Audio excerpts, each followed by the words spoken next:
네, 임용 2차 관련해서 지금 질문 주시는 분들이 좀 많아서 제가 2차 때 공부했던 방법을 좀 공유해 보려고 해요. 일단 지도서 보는 방법이랑 이제 수업 실현 나눔에서 어떻게 수업을 구조화하고 틀을 짤 것인지 제가 했던 방법들을 좀 알려드리도록 할게요. 일단 지도서는 제가 단거나 했던 거를 보면서 좀 설명을 드릴게요. 일단 지도서 보시면은 처음에 이런 유의사항 나오고 그 다음 단원, 소단원, 그 다음 도입 부분에 이제 실생활이나 이런 소재들 가지고 도입을 하고요. 그 다음 이제 여기 보시면은 뭐 소수, 합성수 개념 나오기 전에 뭐 예시를 조금 들어주면서 뭐 이렇게 예시 이런 예시가 있고 이게 소수라고 한다. 그다음 이런 예시가 있고 이런 합성수를 한다. 다음 이런 연습 문제가 있죠. 이런 흐름으로 각 단원들이 구성이 돼 있어요. 그러면은 여기서 뭐 물론 그냥 이 교과서 흐름을 파악하는 것도 중요하지만은 여기서 어떤 걸 또 중점적으로 봐야 되는지 제가 했던 방법을 좀 알려드릴게요. 자, 우선은 일단 유의사항 보면은 유의사항을 뭐 합격수기 보면은 다 외우라고 하지만은 사실 다 못 외워요. 너무 많아서. 그래서 보면은 일단 수업 실현에서 주목해야 될 만한 유의점이 있고 아닌 게 있어서 조금 걸러가면서 봐야 돼요. 자, 1번 유의사항 같은 거. 소수는 1보다 큰 자연수에서만 생각하며 유의한다. 1번 유의사항 같은 경우는 이제 문제로 수업 실험 문제로 나올 수가 있겠죠. 뭐 1이 소수인지 아닌지 헷갈려하는 학생이 뭐 문제 상황으로 나올 수도 있고 이런 문제화 될 수 있는 유의사항은 중요하게 좀 머릿속에 넣어 두시고요. 자, 2번 유의사항 같은 경우는 그냥 지웠죠, 제가. 거듭제곱은 지수가 자연수인 경우에서만 다룬다. 뭐 이 유의사항 같은 경우에는 뭐 중학교 1학년이 뭐 지수가 뭐 정수면 어떻게 돼요? 이런 질문을 할 일은 없겠죠. 지금 소수, 정수 아직 배우지도 않았는데 지수가 자연수면 어떻게 돼요? 유리수면 어떻게 돼요? 이런 질문 안 하겠죠. 그래서 이거는 뭐 가르칠 때 유의사항이긴 하지만은 뭐 딱히 그렇게 중요한 유의사항은 아니라고 봅니다. 자, 3번 유의사항 같은 경우도 약수와 인수를 엄밀하게 구별하지 않는다. 뭐 그냥 신경 안 쓰면 되는 거죠. 약수, 인수 그냥 섞어도 된다. 섞어서 써도 된다. 이런 말이니까 딱히 뭐 집중해서 볼 필요는 없는 유의점이죠. 1번 유의점만 이렇게 암기해 두시고 이제 내용 볼게요. 뭐 이렇게 동기유발 이런 상황이 나와 있는데 한번 쭉 읽어보시고 설명해 보시는 연습 꼭 하셔야 돼요. 뭐 교과서마다 다 나와 있는 소재가 다른데 일단 다 보기 힘드니까 저는 박교식 지도서 위주로 봤고 시간 되시면은 다른 지도서에는 어떤 도입이 있나 한 번씩 더 살펴보시는 것도 좋은 것 같아요. 자, 그 다음 제일 중요한 거가 사실 수업 실현은 공립교사를 뽑는 거다 보니까 제일 그래도 정확한 정의, 정확한 용어 사용이 중요하겠죠. 뭐 소수라고 하면은 자, 이 정의를 그대로 외우셔야 돼요. 표시 하나 안 틀리고. 외우는 걸 넘어서 이제 입에 붙이셔야 돼요. 자, 1보다 큰 자연수 중에서 1과 자기 자신만을 약수로 가지는 수가 소수의 정의예요. 이거를 그냥 무의식적으로 입에 그냥 말할 수 있을 정도로 반복해서 계속 외우시고 말하시고 외우시고 말하시고 반복하셔야 돼요. 1보다 큰 자연수 중에서 1과 자기 자신만을 약수로 가지는 수. 저는 입에 붙어서 이제 이게 잘 나오는데 여러분들도 연습 많이 하셔야 돼요. 자, 그리고 이렇게 뭐 바로 정의 제시하기 전에 이렇게 예시들 있죠. 뭐 2의 약수는 1과 2다. 3의 약수는 1과 3이다. 다른 단원도 마찬가지로 이런 예시들 몇 개 정의 설명하기 전에 이렇게 부드럽게 설명해 주는 이 과정이 필요해요. 바로 정의를 냅다 들이미는 게 아니고. 자, 그리고 그 다음 연습 문제가 있죠. 정의 다음에. 연습 문제도 설명해 보시는 연습을 꼭 하세요. 문제 보시면 보통 무난한 문제면은 이제 뭐 도입 부분, 뭐 동기 유발하고 그 다음 정의 설명하고 연습 문제 푸는 이런 틀로 거의 구성이 돼 있어요. 이제 좀 어려운 수업 시험 문제 같은 경우에는 여러 가지 상황이 또 나오죠. 5개념도 나오고 모든 활동도 나오고. 어쨌든 일단 기본적인 틀은 이렇게 지금 동기유발, 정의, 연습 문제 이런 순으로 간다. 알아두시면 되고 이제 이거는 교과서 내용이고 이제 옆에 보시면 지도서 옆에 보시면 여러 가지 부연 설명들이 막 있죠. 내용들이 많은데 다 보실 필요 없고 문제화 될 수 있는 게 어떤 게 있는지 그거 위주로 보세요. 자, 뭐 여기 교과서 내용에 이런 게 있죠. 소수는 약수가 2개, 합성수는 약수가 3개 이상이다. 자, 옆에 지도서 설명 보시면은 약수의 개수를 이용해서도 소수랑 합성수를 구별할 수 있음을 알게 한다. 이런 내용이 지도서에 있는데, 자, 이게 문제화 되면은 어떻게 나올까요? 자, 지금 정의 외에도 학생들로 하여금 소수와 합성수를 구분할 수 있는 방법을 찾아보게 해라. 이렇게 문제화 될 수가 있겠죠. 자, 이렇게 문제화 될 수 있는 지도서 내용은 중요한 겁니다. 이거는 뭐 본인이 쉽게 판단할 수 있을 거예요. 항상 문제로 만들어 보는 연습을 하세요. 자, 이런 내용이 있으면은 저는 지도서에서 캡처해가지고 교과서 옆에다가 이렇게 붙여놨어요. 교과서 내용 보면서 같이 볼 수 있도록. 자, 그리고 연습 문제도 푸는 건 쉬운데 설명하는 건 되게 또 탁탁 막힐 수가 있어요. 그래서 설명 여러 번 해보시고 꼭 정석적인 풀이가 뭔지 한번 보세요. 저희는 이미 이거 쉽게 다 풀 수 있으니까 설명할 때 그냥 막 설명하는 경우가 있는데 그러지 마시고 꼭 정석 풀이가 뭔지 보시고 이거대로 하세요. 정석 풀이대로. 수업 시간에 막 현란한 풀이 이런 거 전혀 필요 없고 정석대로만 잘 하면은 거의 만점 받을 수 있으니까 지도서에 항상 충실하시길 바랍니다. 자, 이게 이제 수업 실현의 정석이고 이제 조금 더 고급 기술로 들어가면은 이제 소인수분 한번 볼게요. 자, 지도서 보시면은 뭐 도입 부분이나 마무리 부분에 실생활 예시가 이렇게 나와 있어요. 소인수분해 같은 경우는 이제 뭐 암호 시스템과 관련이 되죠. 실생활에서. 그래서 저는 이렇게 소인수분해 옆에 암호 보안 이렇게 간단히 적어놓고 본 내용은 여기다 적어놨어요. 이제 수업 실현에서 뭐 이런 문제가 나올 수 있어요. 소인수분해에 대해서 실생활 소재를 가지고 동기유발을 해봐라. 이렇게 나오면 되게 어렵죠. 그리고 나눔 문제에서도 뭐 학생들에게 뭐 동기유발을 어떻게 할 것이냐 나눔에서 물어볼 수도 있고 아니면 학생의 꿈과 끼와 어떻게 연결할 것이냐 뭐 이렇게 문제를 낼 수도 있죠.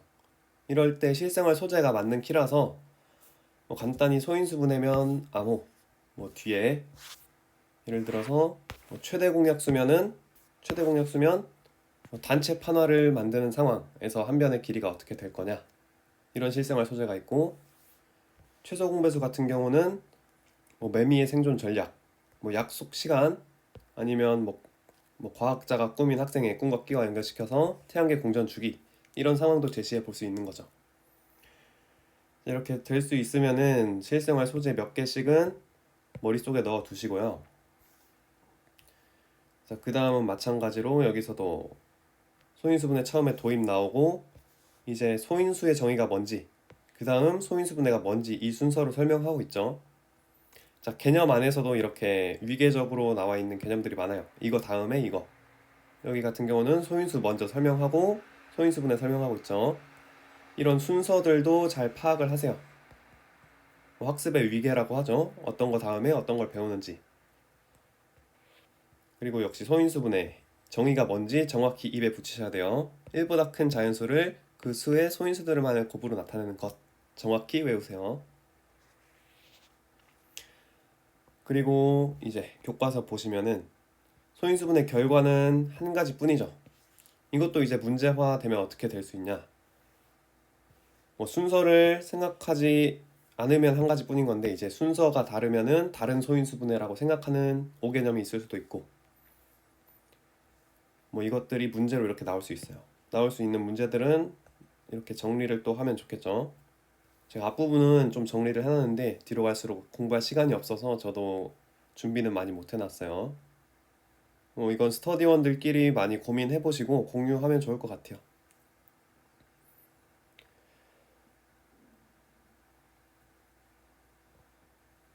자, 그리고 또 설명드릴게. 자, 뭐 이제 문제에서 최대 공약수를 구하면 뭐가 좋냐 이렇게 문제 낼 수도 있고 그러면은 그 답은 최대 공약수를 구하면 두 수의 공약수를 쉽게 구할 수 있음을 알게 한다. 이거는 제가 또 이 문장을 읽고 문제화 시킨 거죠. 최대 공약수를 구하면 유용성이 뭐냐 이렇게 문제 나올 수가 있으니까 항상 지도서 내용을 문제화 시켜보는 연습을 하세요. 문제화가 안 되는 지도서 내용은 그냥 버리시면 돼요.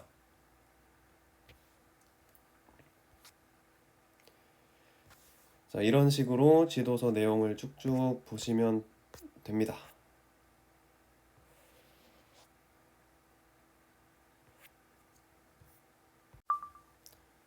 자, 그리고 이제 수업에 어떤 정형화된 틀이 있는 것도 되게 중요해요. 뭐 수업 내용이 뭐가 나오든 기본적으로 어떤 틀로 진행할 것인지, 그리고 대사도 미리 다 정해두면 편하겠죠. 뭐 즉흥적으로 실전에서 대사 생각하는 거 쉽지 않아요. 실전에서 긴장되고 떨리고 뭐 내용도 어려우면은 이제 대사 하다가 계속 꼬이고 그러다가 망하게 되는 경우가 많은데, 그래서 최대한 틀이랑 대사들은 미리 짜두고 입에 붙여 놓으세요. 잠꼬대로 나올 만큼. 그래야 이제 실전 가서 그 시험 문제 내용에 집중할 수가 있을 거예요. 뭐 예를 들어서 이제 문제 블록 타임제가 나온다. 그럼 대사를 미리 짜두는 거죠. 이렇게. 자, 오늘 두 교시 동안 이어서 블록 타임제로 진행할 건데 이제 2시간 내용이 연결되니까 지금부터 다들 열심히 참여해 볼까요? 뭐 이런 식으로 전 대사를 짜뒀고요. 그리고 그 다음으로 평가를 바로 안내를 하는 거예요. 우리 교수평 1차화를 위해서 이제 수업 시작 전에 어떤 평가를 진행할 건지 미리 말해줘야 돼요. 뭐 진단평가인지 형성평가인지 자기평가인지 동료평가인지 이런 거. 그리고 이제 또 문제가 뭐 보통 수업 실현 1, 2, 3 이렇게 나오는데 1에서 동기유발을 내는 경우가 많죠. 자, 동기유발 하는 방법도 이렇게 뭐 저는 3가지로 정리해 봤는데, 첫 번째로 선생님이 썰 풀어주는 방식으로 시작할 수도 있죠. 뭐 선생님이 이런 경험이 있었는데 뭐 이런 개념이랑 이렇게 이렇게 관련이 있어요. 이렇게 할 수도 있고, 두 번째로 이제 무난한 거죠. 아까 뭐 최대 공약수, 최소 공배수에서 태양계 공전주기 얘기를 했는데 뭐 예를 들어서 이제 꿈과 끼와 연결해 본다면은 이제 뭐 우리 저기 과학자가 꾸민 동현이가 조사해준 발표가 있어요. 오늘 이 자료를 가지고 한번 수업을 진행해 볼게요. 이런 식으로 도입을 하는 거죠. 뭐 그 내용에는 이제 뭐 태양계 공전주기 관련된 내용이 있겠죠. 뭐 이렇게 시작을 하면은 나중에 수업 나눔에서 꿈과 끼, 진로 이런 거 물어봤을 때 엮어서 대답할 수 있겠죠. 동기유발도 되고. 자, 1, 2번이 좀 실생활 소재랑 관련된 거였다면은, 자, 3번은 이제 그 내용 자체에서 나오는 동기유발이에요. 뭐 예를 들면은 아까 우리 최대 공약수 구하는 방법은 사실 초등학교 때도 배웠던 거죠. 근데 우리 중학교에 와서 다시 최대 공약수를 배우면은 좋았던 점이 있죠. 이거 어디 있을까요? 잠시만요. 이거 초등학교랑 중학교 차이 방법 차이인데, 자, 일단은 중학교 내용 안 배운 상태에서 초등학교 방법을 다시 한번 상기시키고 이렇게 구하면 어려운 거를 일단 좀 애들한테 인식을 시켜줘요. 이거 너무 어려운데 그럼 어떻게 좀 더 편하게 하면 좋을까요? 라고 이제 시작을 하면은 동기유발이 되겠죠. 그러면서 이 내용, 이 알고리즘을 자연스럽게 수업을 하면 되는 거고요. 자, 이게 세 번째로 어려움을 강조하는 동기유발입니다. 자, 그 다음 이제 수업 실험 문제로 또 되게 많이 나오는 게 오개념이나 오류수정이죠. 학생이 틀린 뭐 풀이를 발표하거나 틀린 개념을 갖고 있거나 수정하는 그런 문제가 나올 수 있는데, 자, 여기서는 제가 어떻게 그 수업을 이끌어 나갈 건지 그냥 틀을 아예 다 짜놨어요. 자, 여기 글로 써놨으니까 한번 읽어보시고, 그리고 이렇게 오류 수정해주는 것도 중요한데 뭐 작년 나눔에서도 이제 뭐 학생 의 공감, 소통 이런 게 나왔으니까 정의적 영역도 되게 중요한 것 같아요. 자, 이거는 유현정 선생님 영상에서 따온 멘트인데, 뭐 학생이 틀린 풀이를 이제 발표하는 상황이 되게 많아요. 수업 실현에서. 근데 이제 너 틀렸어 이렇게 하면 학생이 상처받겠죠. 그래서 좀 수업 실현 시간을 소비하더라도 이런 내용을 한번 넣어주면은 점수 따는데 되게 좋은 것 같아요. 자, 자기 풀이가 틀린 것 같다고 했는데 뭐 부끄러워하지 않아도 된다. 다 같이 다 틀리는 부분이고 다 헷갈리는 부분이니까 같이 알아보는 시간으로 가져보면 좋을 것 같다. 이런 내용 넣어주면 되게 따뜻한 선생님 이미지 가져갈 수 있겠죠. 자, 그리고 이제 상호작용도 되게 중요하죠. 경기도면은 이제 학생, 교사 상호작용, 학생과 학생 사이 상호작용 되게 중요하죠. 선생님이 일방적으로 이끌어가는 수업이 아니라 상호작용이 되게 중요하고, 그래서 이제 학생들한테 발표시키는 게 제일 무난한 방법이죠. 자, 여기 뭐 발표, 멘트도 다 짜놨으니까 한번 읽어보시고, 저는 좀 추임새나 리액션이 약해가지고 이것도 좀 다양하게 짜놨는데 여긴 안 써놓고 머릿속으로만 생각하긴 했어요. 뭐 원래 추임새 잘하시는 분들은 그냥 하시면 되고, 저는 좀 말투가 로봇 같아서 이런 것도 뭐 멋져요, 좋아요, 뭐 하나만 계속하면 단조로우니까 너무 잘해줬어요, 막 이렇게 다양하게 하려고 최대한 노력했어요, 저도. 자, 그리고 이제 모둠 활동도 되게 많이 나오는 문제죠, 조건이죠. 뭐 토론시킬 수도 있고, 이제 모둠에서 문제 해결을 같이 하는 경우도 있죠. 이제 배움이 빠른 학생과 배움이 느린 학생이 같은 모둠에 있으면은 또 이제 문제 푸는 속도의 차이가 날 수도 있고 하니까, 이런 상황에서 어떻게 대처할 건지 대사도 짜놓으시고, 이제 참여 잘 못하는 학생, 무기력한 학생한테도 어떻게 동기유발 할 것인가, 이 부분도 되게 중요한 것 같아요. 소외되는 학생이 없게 하는 게 중요하니까. 대사 다 짜놓으시고, 이제 뭐 배움이 좀 빨라서 지루해하는 학생들한테는 이렇게 뭐 심화 자료나 어려운 문제나 읽기 자료나 또래 교사 시키는 거, 또래 교사 되게 좋죠. 이런 식으로 단 한 명도 소외되지 않는 학생 만드는 거 되게 중요합니다. 모든 활동에서 뭐 중간중간 그냥 뭐 누구 도와줄 친구 있을까요? 뒤에 앉은 누구 친구도 PPT 잘 보일까요? 이런 말 한마디씩 해주면 좀 더 배려심 있는 교사 모습 보일 수 있습니다. 자, 그리고 수업 실험 문제 처음에 보시면은 이렇게 이런 평가들이 나와 있어요. 지필평가, 형성평가, 자기평가, 동료평가. 이거 되게 중요합니다. 그래서 여기 평가별로 이제 어떻게 진행할 건지 대사도 짜놓으시면 좋고요. 보통 관찰평가가 많이 나오죠. 관찰평가 할 때 그냥 아무 말도 없이 그냥 하다가 나중에 나눔 때 나 관찰평가 했어요 이러면은 좀 이상하니까 수업에 한마디라도 해주면 좋아요. 뭐 이런 식으로.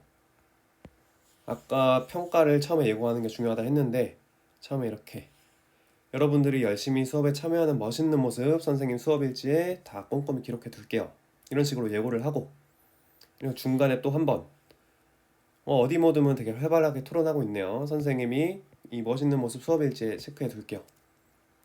그리고 마지막으로 또 세 가지 멘트 이렇게 준비해 뒀어요.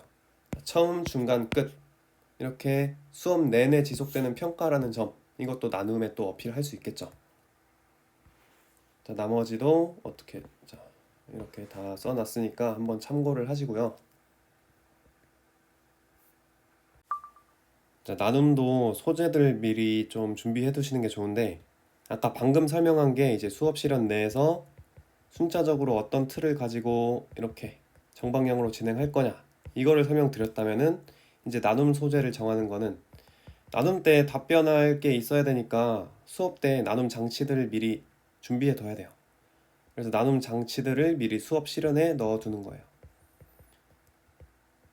그래서 우리 수업 실현 구상할 때 나눔 장치들을 미리 넣어 두는 이런 전략도 필요합니다. 그래서 어떤 장치들이 있는지 조금만 설명을 해볼게요. 일단 기본적으로 방향성으로 갖고 가야 될 거는 이렇게 경기도 교육청 핵심 역량. 자, 이거는 배움 중심 수업 2.0이라는 문서에 나와 있어요. 이거 기반으로 해서 나눔이나 면접이나 다 출제되니까 이 문서는 꼭 다 꼼꼼히 읽어보시고 이 역량들 중심으로 이제 생각을 해두시면 돼요, 방향성. 그리고 나눔할 때 가장 제1원칙, 수업이랑 관련 지어서 말하기. 그리고 맞는 키워드는 이제 머리가 좀 새하얘졌을 때 그냥 이런 단어들 넣어가면서 살 붙여서 말하면 돼요. 그리고 단 한 명도 소외되지 않는 수업, 나눔 문제 단골 소재죠. 뭐 예를 들어서 자기평가 방식은 뭐 동그라미 세모 X 표시해보면서 자기 이해 상태 점검하기, 뭐 이런 방식도 있고, 수학일기장 작성하기도 있고, 역할 부여했다 이런 거 어필할 수도 있고, 뭐 이제 정 할 말 없으면은 뒷자리 PPT 잘 보여요? 이런 것도 이제 뒷자리 학생까지 신경 쓴 거죠. 이런 장치들을 이제 나눔을 생각해 두면서 미리 수업 구상 때 다 해놓는 거예요. 뭐 나눔에서 배움이 느린 학생들을 위해서 뭘 했냐? 그럼 나는 수업 때 보충 문제를 제공하거나 또래 교사를 진행했다. 물론 수업 때 실제로 했어야 됐었죠. 수업 때 못했다면은 이제 이런 점이 아쉬웠다. 이걸 못한 게 아쉬웠다. 이렇게라도 말하셔야 돼요. 자, 그리고 의사소통. 교사와 학생 사이 의사소통 할 수 있는 방법. 순회지도하기, 발표시키기, 교사가 어떤 발문을 하고, 뭐 발문에는 확산, 수렴적 발문 이거 있죠. 그리고 피드백하기. 이런 답변이 가능하죠. 물론 답변하려면 수업 때 미리 다 생각해 둬야 되겠죠, 이런 거. 그리고 학생과 학생 사이 의사소통은 이제 대표적인 거 동료평가. 평가가 맞는 키랬죠.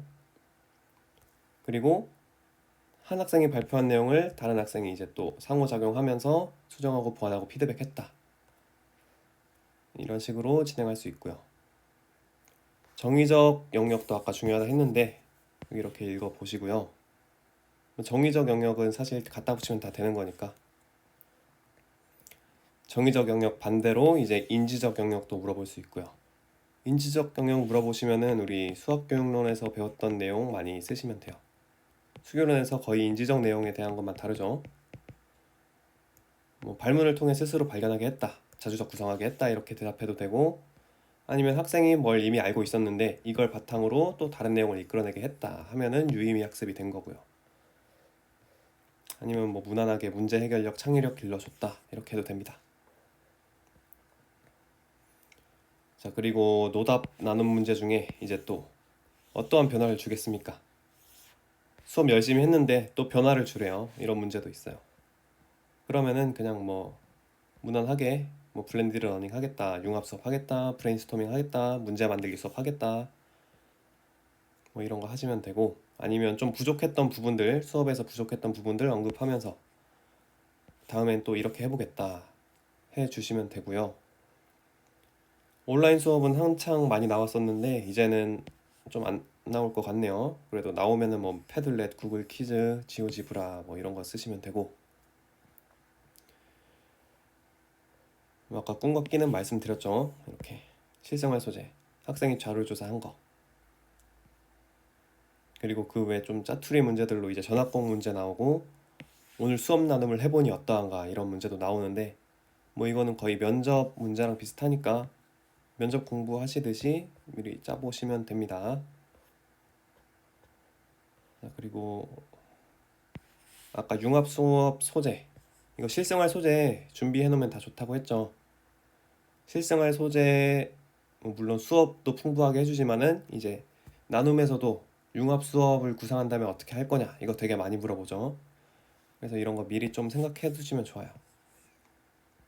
뭐 기하 문제, 기하 단원 같은 경우에는 뭐 칸딘스키 점선면 그 작품 있죠. 이걸로 그냥 기하 단원 다 퉁치시면 되고, 뭐 몇 개 좀 생각해 보시면 됩니다. 이런 거는 좀 맞는 키죠. 시쓰기, 이모티콘 만들기.